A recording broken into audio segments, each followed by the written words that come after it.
There, this is Kristen Cooper, your certified mortgage planning specialist, your mortgage go-to gal, and just wanted to jump on here and talk about the market, where we are, and different options to consider when you're thinking about purchasing a home. Now, the biggest question that I get is, should I buy now or should I wait to buy? And really, there's a lot of different answers to this, specific to each person. But on a high overview, we're just going to look at the financials. Of course, if you really need to purchase a home, whether your family's expanding or your lease is coming due, you're moving location, school, all those are needs, of course, would be in consideration in addition to just the numbers. But we're just going to talk about what do the patterns of real estate and mortgage look like. And I think that's really important for us to consider because, I've been in the business just about 20 years now, and everything follows patterns, trends, data. And I think it's really important to look at the numbers to be able to say what is most likely going to happen so that you can make decisions from that. Now, interest rates are higher than they were. And so what you're looking at here is kind of current market and what to expect and different things that can happen. But of course, depending on what happens with the rate market will impact these decisions as well. Interest rates when it comes to mortgages are directly correlated with inflation. So what that means is as we see the inflation numbers continue to come down, we should see interest rates follow. Now, we do anticipate within the next 1 to 2 years that, rates will come back down a good portion. But right now, what we're seeing is a little bit more elevated rates. Now, we are lower than they were. So that's good news, is with the lower inflation numbers, it's come down. But what does that mean? Now, there's pros and cons to buying in any market. And so I think it's really important to understand what that is. And what I mean by that is when you buy when interest rates are more elevated, home prices are lower. Also, it's not as competitive, although right now, because we have low inventory, we're still seeing competition. But if interest rates were lower, prices would be higher and there would be more competition. Now, what I mean by that is when interest rates are lower, there's not as much protection for buyers. There's a lot more risk involved. And the reason why is if a seller has multiple offers, they get to pick and be choosy on what terms that they will accept. So for instance, when interest rates are lower and housing prices are going up, you may have a home that's listed at $550,000, but usually if there's multiple offers, let's say there's 10 offers on this home, that price of the home drives higher because everybody's outbidding the other person trying to get their offer accepted. Also, you typically have to remove what's called contingencies, which means that there's certain timeframes that you're given that if, the home doesn't appraise or if you find on inspections there's something wrong, you have a certain amount of time that you can cancel and still get your upfront deposit that you have to place back. So when there's multiple offers, a lot of times those contingencies are removed to where buyers are willing to remove those time periods in hopes that their offer is going to be accepted. So it becomes a different market. So you got to understand both sides to it to make sure that you are buying in the right market for you. Now, if you're somebody that says, I'm not paying very much for rent right now, I can continue to save, and I'm okay putting in offers and not having them accepted, potentially having to pay a little bit, over asking price to beat out other offers, remove contingencies, then by all means, a lower interest rate market might be better for you, at the whole picture of everything. But if you're somebody that's paying, an average rent right now of $3,000, which is pretty typical for a 3-bedroom right now, and you're having to pay that rent, and mind you, rent increases, going up. In these illustrations, I'm just using an annual 5% rent increase year over year. But let's say that you're paying $3,000 a month right now for rent. Well, then you have some other factors you need to consider. One factor is the money that you're spending on rent currently. And then the other factor is, what is your risk tolerance? Because if you wait to purchase when interest rates come down or when prices come down, whatever your thoughts are, and which we'll talk through all those, then you're going to be buying in a different market. And so you may have to take on some more risk as a buyer when there's more buyers that are purchasing. Now, we still have a lot of buyers purchasing because we don't have very much inventory. So there's not very many homes on the market right now, which means there is multiple offers typically on properties, but not like it would be if interest rates were even lower because you'd have more people that can qualify. So if you're somebody that's paying rent currently right now, and you're in a position that you can afford a mortgage today, it would make sense for most people to still purchase today. Why? Well, because you're already going to be paying money for rent, which is money that's wasted, meaning you're not getting that money back. You're going to be buying in a market where you have a little bit more room for negotiations, and you get to earn the appreciation moving forward, meaning that if you purchase a home today at $550,000, that's the price you get for the home. And although your rate may be 6.5%, what that means in the future is when interest rates come down, let's just say we reach, in the fours again. Well, we can refinance, which means we could pay this mortgage off and give you a new mortgage at the lower rate, but you still paid only $550 for the home. Now, for the people that wait until the interest rates drop, well, in the future, the home price is going to be more. So that means that they pay more for the home, even though they're getting a lower rate. And if they're paying rent, they wasted whatever they were paying on rent as well. So all of those things we need to consider. And I'm a very visual person, so I thought it would be a lot easier for us to look at this and go over these numbers. But again, reach out to me. Let's look at your specific numbers and see if it makes sense for you or not. Some people, it may not make sense. So this is kind of a blanket statement, but of course, we'll look at your numbers and see. So if we were to purchase today at $550,000, this is just assuming, first-time home buyer, maybe make about $90,000 for income qualifying, Sacramento County area, Placer County area, kind of a situation that we're looking at, assuming, great credit at $550,000 purchase price. Now, of course, this is with 20% down. But if you don't have the funds for down payment, we have programs as low as 3%. So don't let that discourage you. Let's look at those options. This is just to kind of give a high, broad overview. 30-year fixed rate mortgage, let's just assume 6.5. Of course, you qualify for that, and we'll talk more about rates. As a broker, I shop over 80 different lenders for you. So I'm going to make sure you get the best interest rates and the best programs possible, and there's no additional cost to you for that. Estimated payment, you see here, this includes principal and interest, which is your actual mortgage payment, estimated property taxes and insurance that's required when you own a home. So that would be the total payment that you're looking at there. And then your cash to close is your down payment plus your closing cost. But what I really want to focus on here is the concept of, should I buy now or wait? And what are the most likely patterns of what we need to explore and consider when we're making this decision? So if you just purchased today, those are the terms we're kind of looking at there.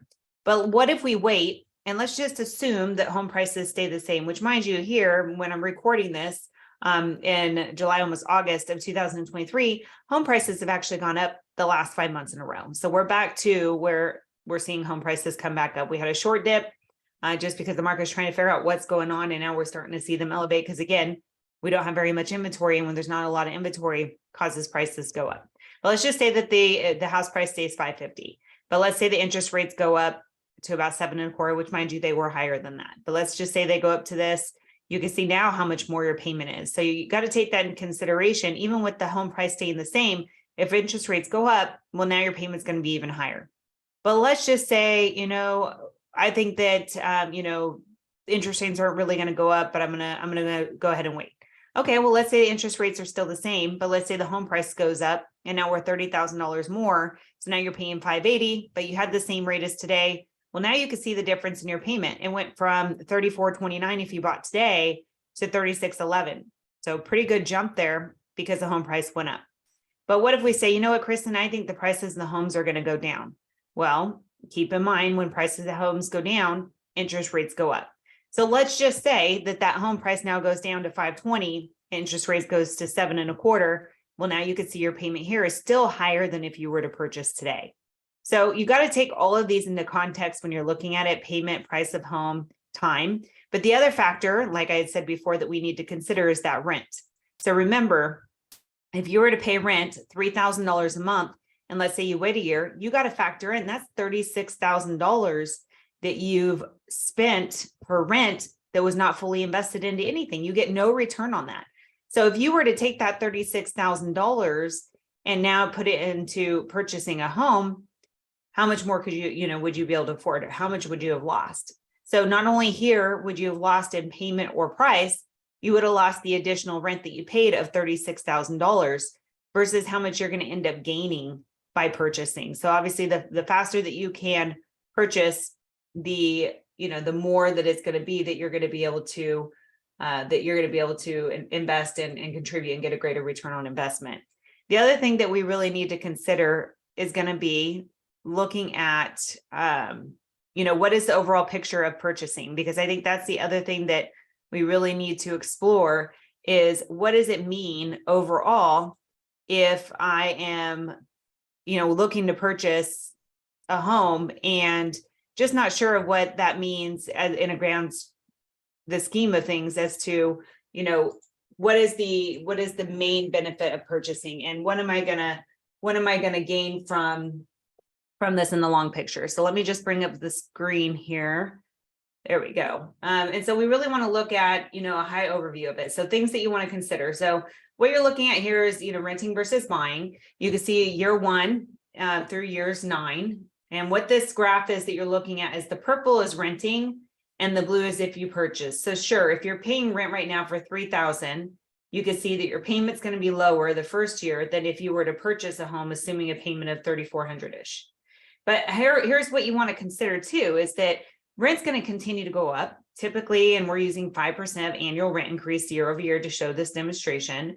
So you can see here it starts to, smoothen out. So year 4, what's going to happen is that your rent would be as high as what your mortgage is by year 4 with the rent increases. But look, as you continue, your mortgage payment, what that's going to be, and the rent is going to continue to go up.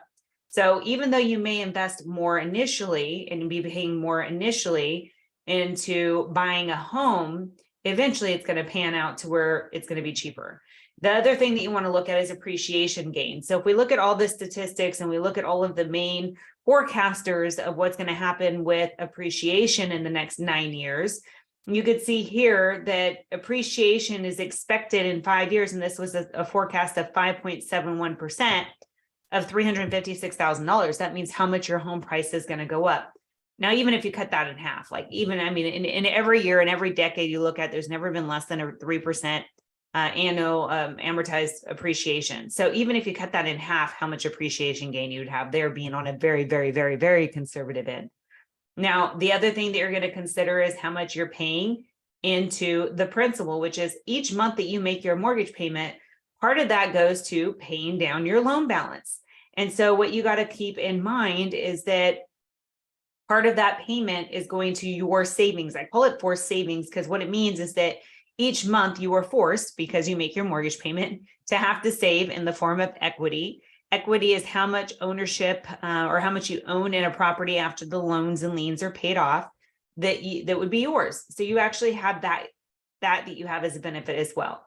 And depending on your deductions, you may get a income deduction. And this is just assuming if you do get an income deduction at 22%, that's an additional $13,000 tax benefit if you qualify for that. And of course, you'd want to talk with your tax person. But here's what I love is the other thing is, but if we purchase a home today and, we sell in 9 years, we still have to pay, funds to sell the home. Well, yeah, let's take that into consideration as well and assume, your standard cost to sell. And you can see your net gain by buying a home taken into all these considerations of the appreciation of how much you paid down your loan is huge. So over here in the right-hand corner, you could see or the left, you can see the cost if you sell. And then you can see over here in the right, the appreciation gain that's expected. Amortization gain, again, that's how much you're paying down your loan balance every single month. That's what it would equate to. So no matter what, you're going to have what you paid down for your loan. And then if you were to take a tax benefit. Versus if you were to pay rent, again, like we'd said, it just in that first year is $36,000. But in 5 years, if you had a 5% rent increase year over year at $3,000, that's $198,000 that you paid towards your landlord's mortgage, not your own. So it's really important to look at these, especially when you're considering, do I, stay in the current rent home that I'm renting right now, or do I purchase? These are the factors that you really want to consider. I just showed you why buying a home makes sense and how most people, this is how you build for retirement, because most people don't save their way into retirement. You have to invest your way and you already need a home. But keep in mind, these are the demonstration of should I buy now or wait? But also consider that, in 2 years, if rates come down where they're expected to, and we refinance, which means pay this loan off and give you another one. Well, now this $3,400 payment is going to be much less. So it's going to be even more affordable to where then you could strategize and, take the savings to invest into retirement or some other forms to build equity and wealth. But those are things that you want to consider, is that you still got to buy the price, the home for the lower price today and get a lower rate in the future. So again, I just wanted to give you a high overview. I think it's really important. I have a lot of people that, they'll wait a year or two later, like I shouldn't have waited. I should have bought sooner. I wasted so much money in rent. I didn't realize. And so I really want you to have the information. My goal is to educate you so you can make smart decisions for yourself. Now, again, if you're in a place where you're not having to pay rent and you're able to continue to save, may not be the right time for you to purchase if your risk tolerance is high, meaning that when interest rates come down, if you're comfortable negotiating and letting go some of those contingencies that are in place, then you may want to continue to save and continue to work towards a plan. And I can help you on the best ways to do that and make sure you're in the best position as well. There's no pushingness on our side. It's just a matter of putting you in the right position, giving you the right education and information so that you can create a plan to purchase, whether it's today, a year, or 2 years down the road. We want to be here and continue to be your partners long-term. So please reach out if you have any questions. I'd love a consultation with you so that we can go over your specific numbers, and hope you have a great day.